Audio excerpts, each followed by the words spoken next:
Well, hello, hello, hello. Welcome back to another episode of the Summer Spotlight. How is everyone doing today? Out here in Arizona, July has finally arrived a week late, and it's monsoon season, and everything is so humid. It's just that we're not used to it, so forgive my whining. I hope that the weather is treating you kindly wherever you're at. I know it's hot all over the U.S. I'm sure around the world there's got to be somewhere where it's perfect right now, and I hope you're there. Let me introduce you to today's guest. This guy is pretty amazing, actually. I love what he's done with his business and with his choices in life after serving in the military. So let me just stop babbling and introduce you to Mr. Chris Greenfield, founder and president of Roasters Marketplace. Thank you so much for joining me today, Chris. How are you? I'm good, good. How are you this afternoon? Very good, thanks. Or Um, you're still morning time though, so I'm in the future, right? yes, you are in the future. You are, I believe, 2 hours older than me, sir. At any given time. Definitely. Yeah, you're down in Houston, aren't you? How's the weather down there? Hot and humid, but beautiful. We Yeah. we we had that dust cloud here for about a week, and it was kind of overcast and muggy. And now the sun's out and beautiful, and we're going to be jumping in the pool here in a little bit. Oh, that sounds awesome. I can't wait to do that myself. So give me a little bit of an idea of your pathway through life because, I know that you're a military veteran. I know that you waited to start a family until later in your life, and that you love coffee. So how do all those three things connect? Well, you summed it up. I mean, that's the whole package there. Uh, I joined the military right out of high school. I spent almost 14 years active duty. I did everything. My first 3 years, I was a cook, actually. I did my first tour in Iraq in 2004, and that experience led me to change my job. And so I switched over to be infantry and stuck with that job for the remaining time that I was in the service. I got out in 2013 to pursue uh, getting married to my longtime girlfriend. Now we've been married, I believe, going on 6 years now, or after 6 years, going on seven. Mm-hmm. Um, Started school right before I was actually technically still active duty when I started college. And I don't know if you can hear the girls in the background screaming, but we've got two little girls, a 5-year-old and a 3-year-old, almost 3-year-old. And it's just been a heck of a ride. I wish I could go back to when I got out and said, hey, you don't need to go to school for this. You need to go to school for social media marketing and web design because that is what I ended up doing instead of being a history teacher. I gotta say, I know quite a few people who have gone to college or university for a particular um, um, field, and then their life path just took them in a different area. My brother, similarly, he went to school to become an art teacher, and he does computer stuff. He's very tech, and he runs like I can't even begin to describe it, but he handles all of the computer systems for all the ordering for a certain company and stuff, and it's pretty intense. But I guess what I'm trying to say is you're not alone in shifting paths like that. And don't we all wish we could go back? Do it over. One of my roasters actually on my website is in his probably third or fourth career field as a coffee roaster and spent a long time in one job. And he talks about how it's like almost like a modern renaissance. Everybody's got the different tools of the trade that you apply to your everyday life. There's no more. You're just not in one job. Nobody's in one job in one career hardly anymore forever. It's such an amazing time. It is. It really is. We're living 4 or 5 lifetimes compared to what our forefathers did 200 years ago or whatever. Somebody did something or that for life for the most part, right? But we're getting off topic here. How did you get into specialty coffees? I mean, So it's at, kind at of the niche. time, It is. It's actually a pretty big niche. So, coffee is the second most consumed commodity in the world, only beat out by oil. So, it's a pretty Really? big industry, actually. Yeah, and specialty coffee makes up a small percentage of that. And when I say coffee is graded on a rating scale between 1 and 100, and Okay. specialty coffee is basically anything that's rated 80 or 84 or higher. Is specialty coffee. So it's the top 15% of coffee in the world is rated as specialty, and that is what you get when you go to a really really good cafe, or some of the. I just lost your sound.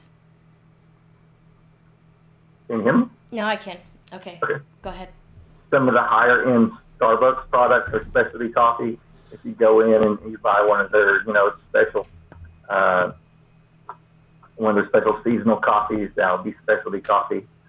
But what most people are used to is commodity level coffee, which is like your Folgers and your Maxwell House. Doesn't necessarily score the highest.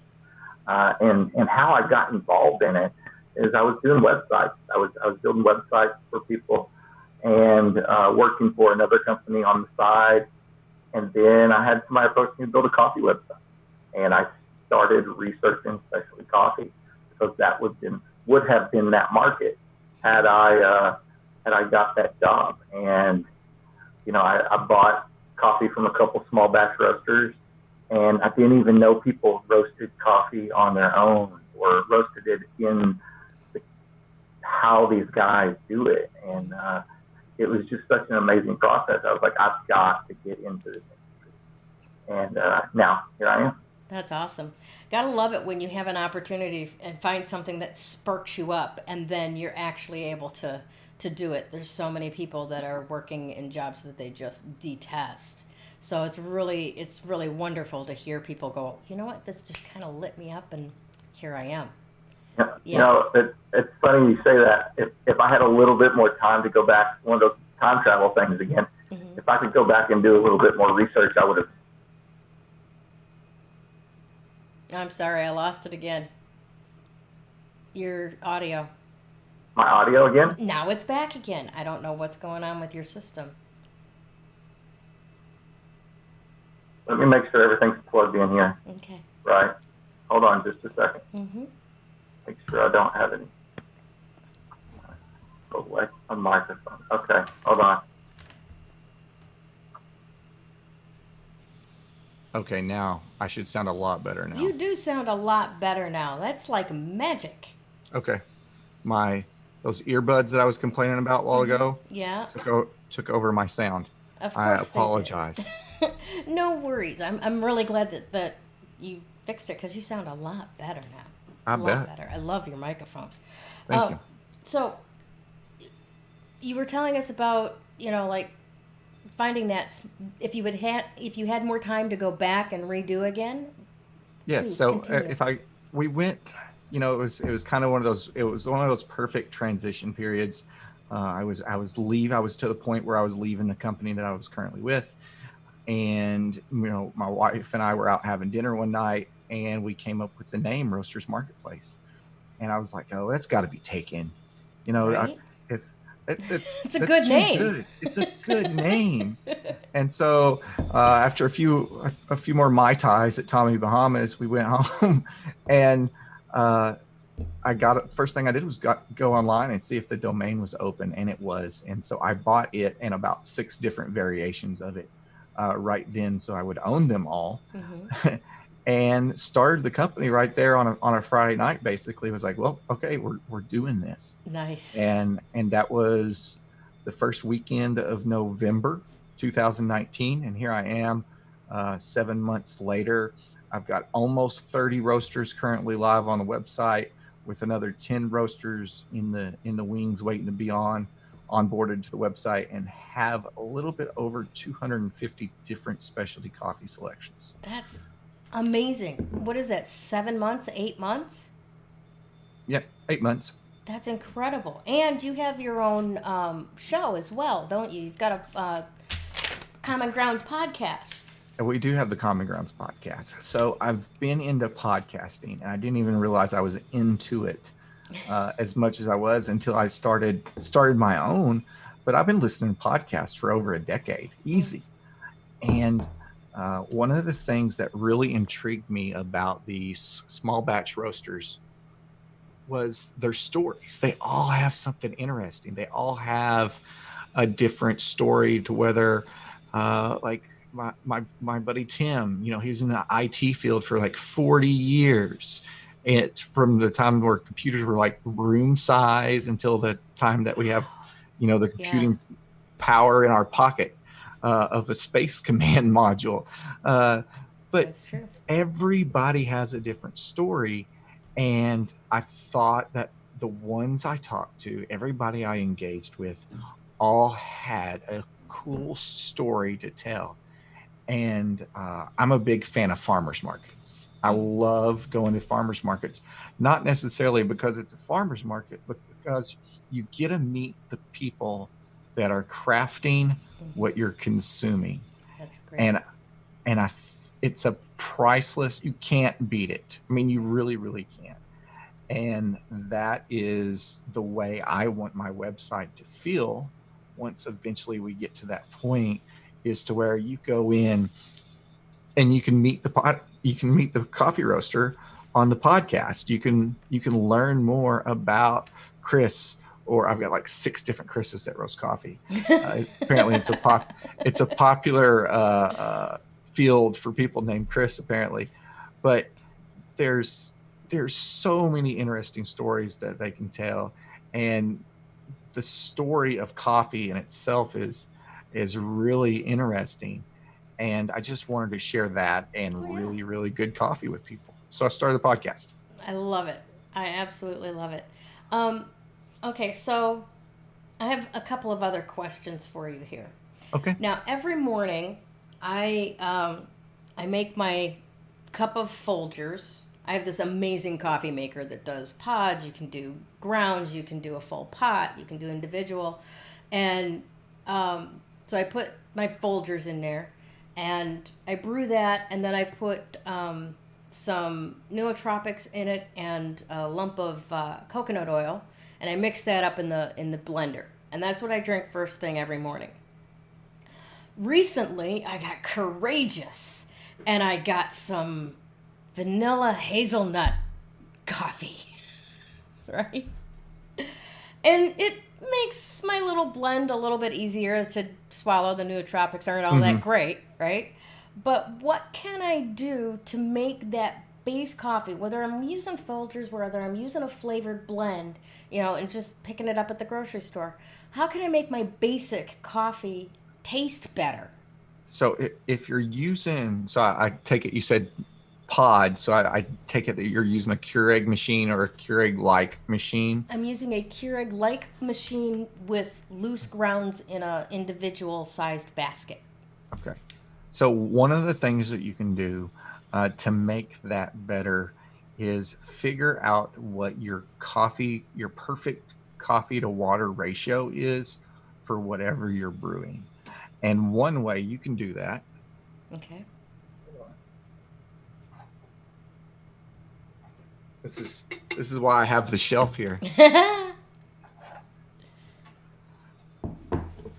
Is use a scale. If you have a food scale at home, just your standard food scale, it'll work. You don't need a fancy coffee scale like this one, or I've got coffee scales everywhere. Or like this one. Sure, those are coffee scales, Chris. They're coffee scales. They are coffee scales. They have it has a timer. That's the thing. That's what makes it let me show you. So I'm not weighing out anything crazy here. Okay. But it's got a timer on it. Well, you can't see it. Anyway. Why does it need a timer? What's so the benefit of your that? brew. So how long your brew strength has to deal with a couple different factors. Okay. Your water temperature, your water to coffee ratio, how much water, how much coffee, and the time it takes to brew. And so like on your coffee pot, I assume you have some little settings to where you can say a strong brew, or I'm just doing 1 cup. It figures out all the ratios for you and how fast that water will be poured over the coffee for it to brew for you. Um, Now, why is timing so important? well, the in some brew methods, the longer it takes, the stronger the coffee will be. The more you're extracting coffee. That's what it boils down to. Is Literally. the longer, literally, yeah, the longer it takes to brew, typically you get a stronger cup of coffee up until a certain point. Usually what we're shooting for with a really good coffee extraction is between 8 and 25% of the coffee is extracted into your cup. And that usually gives you enough coffee flavor without being overly bitter. And so what you can do to make better coffee is say, this cup holds, hold on, let me get a little bit of product placement here. There you go. This cup holds 20 ounces of water, okay? Which equals about 580 to 600 grams of water when it comes down to it. And so what I need to know is how much water to how much coffee to how long. And so with your coffee pot, to make really, really good coffee, you would say, my coffee pot here, I got a little mini. See, look at this. Nice. That's cute. Right. So if your coffee pot holds 5 cups and you make 5 cups every time, it's better if you know that 5 cups weigh 500 grams. And then you can figure out, if it's 500 grams of water, I need 40 grams of coffee, depending on how your strength is. All right. So I guess then the best way is kind of to test it out and see, if you prefer the lighter, keep one thing constant like the time, which I can't control with my coffee pot, right? It's just going to brew at the rate it brews. So I can find out how long that actually takes, and then the other 2 variables play with. Right. You can add more coffee or add less water.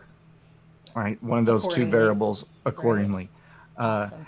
Typically, you can also, by taste, you can say, okay, this is too bitter. Okay, so maybe you put too much coffee in there. Hold on a second. Are they safe? Yeah, they're safe.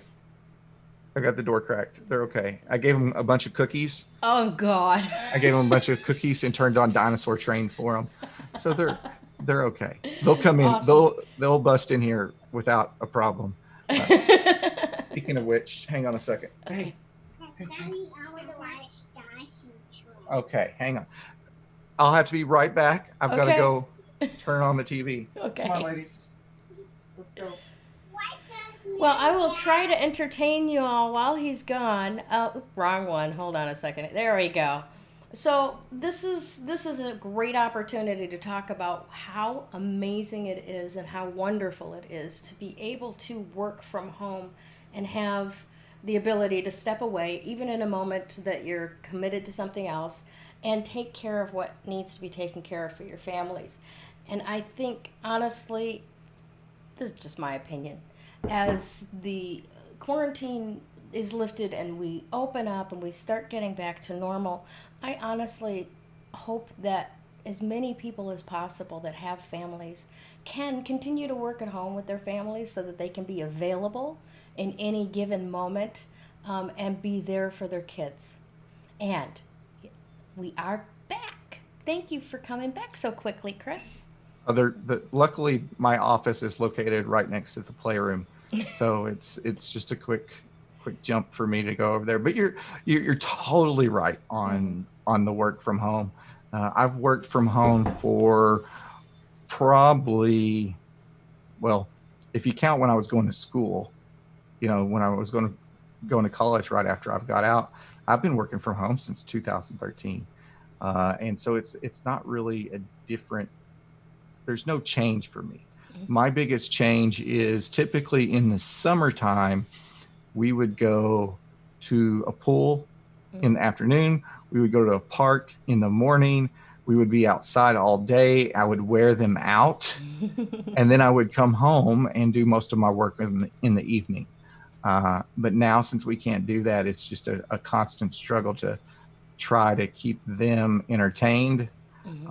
That's not in front of the TV all day, or we're just sitting out by the pool, kind of staring at each other, because that's what we would do. We would go to a park and we would go play and, take a nap and go to the pool and play. But now we can't do any of that public stuff.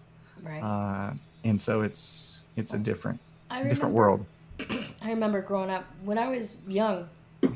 My mom was legally blind, so she didn't drive. But she had strange vision, like depth perception problems. So everything looked like a bad oil painting. There's no distance for her.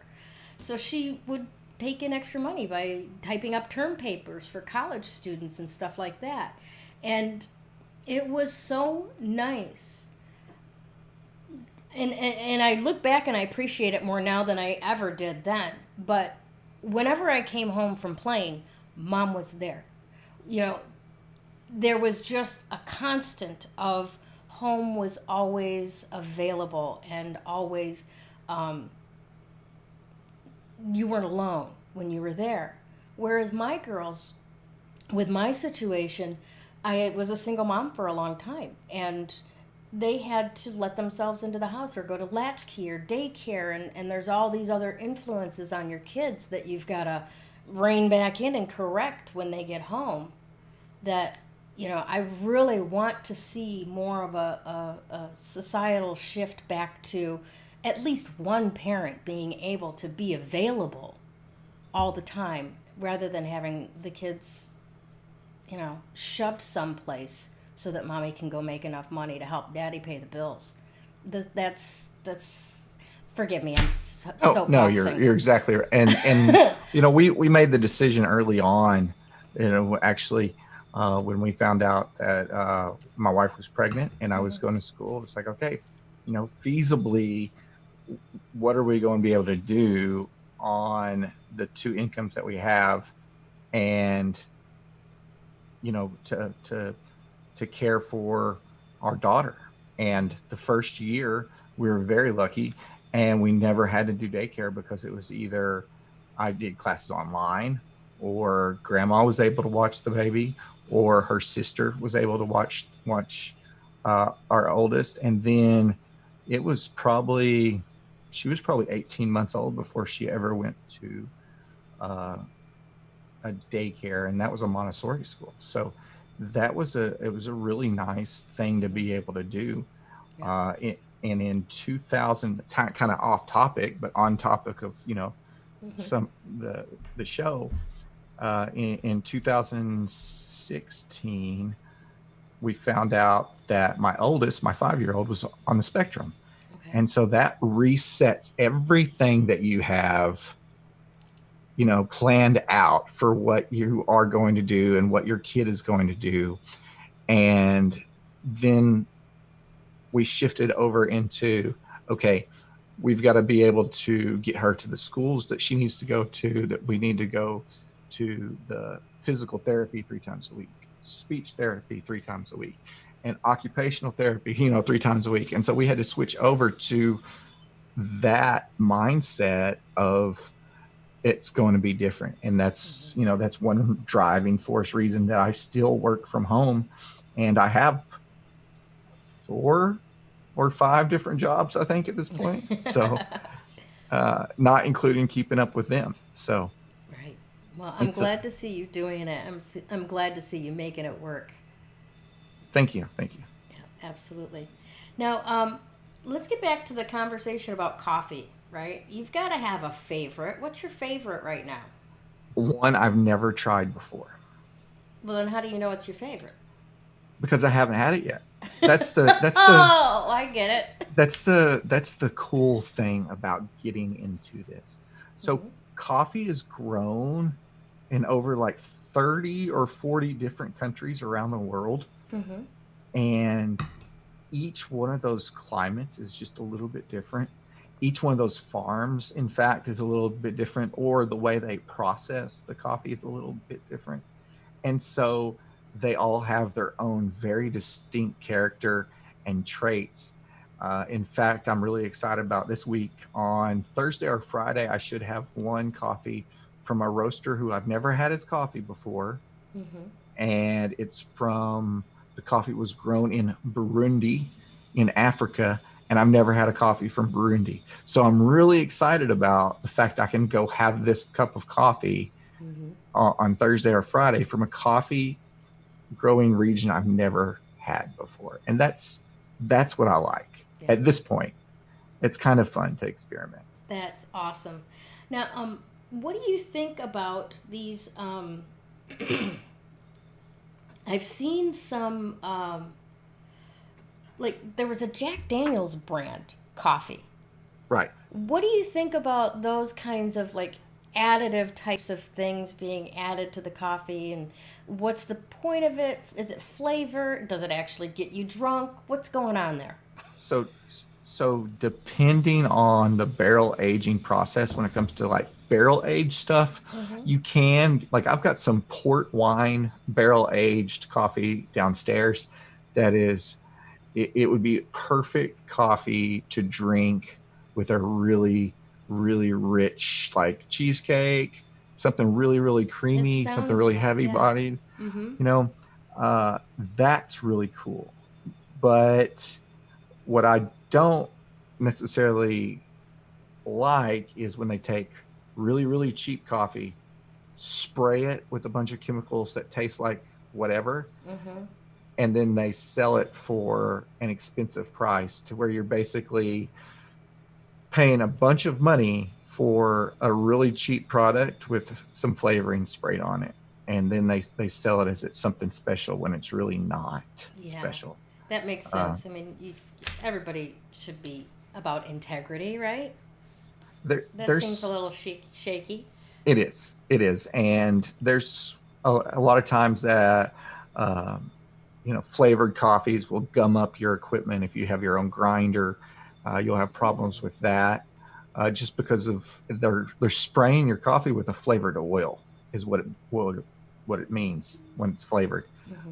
And that oil will gum up and go rancid on you if you're not careful, if you don't clean your equipment. So I would caution people who are buying specialty coffee and flavored coffee to, if you're grinding your own, to use two different grinders to do it. Gotcha. That's why at most grocery store chains that you can grind your own coffee, they have a flavored coffee grinder and an unflavored coffee grinder.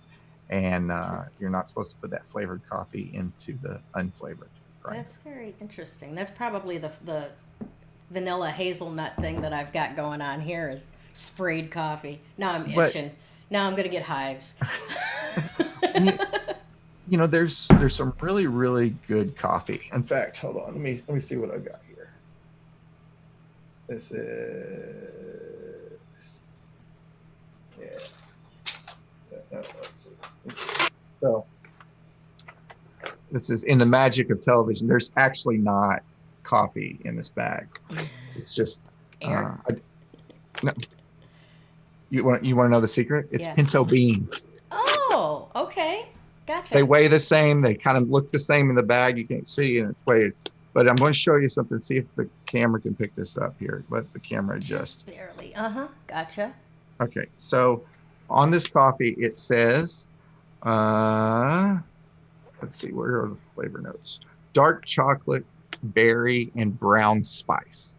So that's not necessarily a flavor added to the coffee.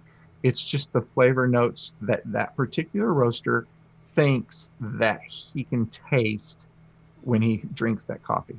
Kind of like wine tasting when they've got oaky scents or whatever out of a grape. It's exactly like wine tasting. Yeah. In fact, there's some. Yes, ma'am. Yes, ma'am. What do we got going on? Oh, good job. That's a very good throw. But there's some disputes in the industry between coffee and wine which has more flavor notes, which has more flavors. And so handy dandy, this is my little wine. This is my flavor chart for coffee.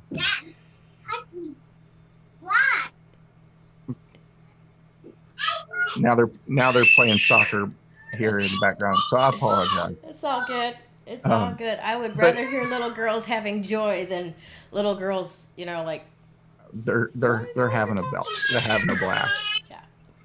Awesome. Okay. I'm going to mute myself for a second. Here, hold on. Hey. Come on.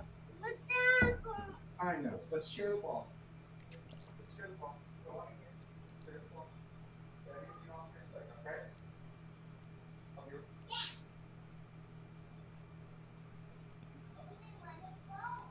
Thanks for hanging in there with us while we're waiting for Chris to come back. I just absolutely adore what's going on. I am enjoying the hell out of this. I was just telling our audience, I am enjoying the hell out of this. Oh, good. I really am. It makes me feel good to see parents being able to be there with their kids and attend to their kids when they're needed, because not having that is causing half of the problems we've got out there in the real world right now. Let's fix this. So thanks for being part of the fix. I see that. I'll be out there in just a minute to play ball with you. You're doing really good. We've got a soccer ball, so we don't know. Yes, ma'am. Oh, that's good. Don't knock over my lights. Good job. Thank you. But it's a fun. I wouldn't trade it for the world. I've got a whole little thing set up out by. We're lucky enough to have a pool, and so in the afternoons, what I typically do is I take my laptop. I go out there. I set up. They play and they swim and they dive and they jump, and I sit there and I answer emails. Nice. Or I do social media on my cell phone while I'm out there.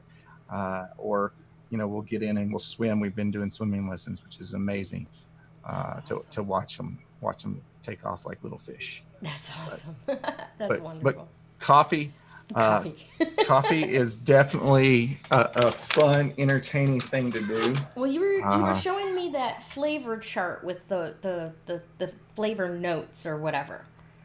Yeah, and so there's a whole bunch of different flavor notes that you can find. Yes, ma'am. And we're going to have to end up probably wrapping this up because they're ready to go. I was just thinking that too. But thanks for having me on. Absolutely. Now, real quickly before we shut down, I want to make sure that everybody knows that in the comments in the description, you can go and find Chris's YouTube channel and the Common Grounds podcast. And then also Chris has a special offer for our viewers. And that is when you go to your website, roastersmarketplace.com, and make your first order, use the coupon code SUMMER for free shipping, correct? Free shipping on their first order. Yes, ma'am. Excellent. So do you have final thoughts that you'd like to share with our audience before we shut down for the day? Well, I would say that if they're interested in specialty coffee, to look locally to where they're not necessarily go to my website, but most towns or most big cities will have multiple local small batch coffee roasters that you can find amazing coffee from, and they'll help you with your coffee journey. And if you want to go to my website, then amazing. That's what I would love for you to do as well. But find me on social media, Roasters Marketplace, on Twitter, on Instagram, Facebook. I will gladly tell you, help you with your journey, recommend a coffee.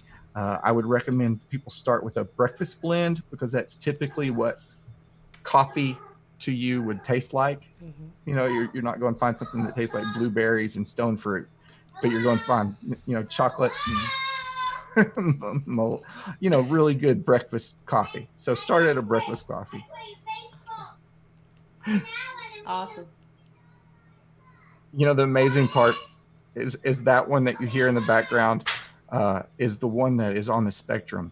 And she's about a year behind on her speech now, but it's miles and miles and miles away from what she was just like 2 years ago. So it's phenomenal. I love hearing her talk and sing and have conversations and come in and say, Daddy, I want to play soccer. Okay, let's do it. Awesome. So thanks for Well, having me on. Absolutely. Definitely. Thank you for being here, and go play with those girls. Have fun. Thank you. Take care. When Have a you good open day. yourself up to actual energy work, makes that recovery progress so much faster. That recovery is possible.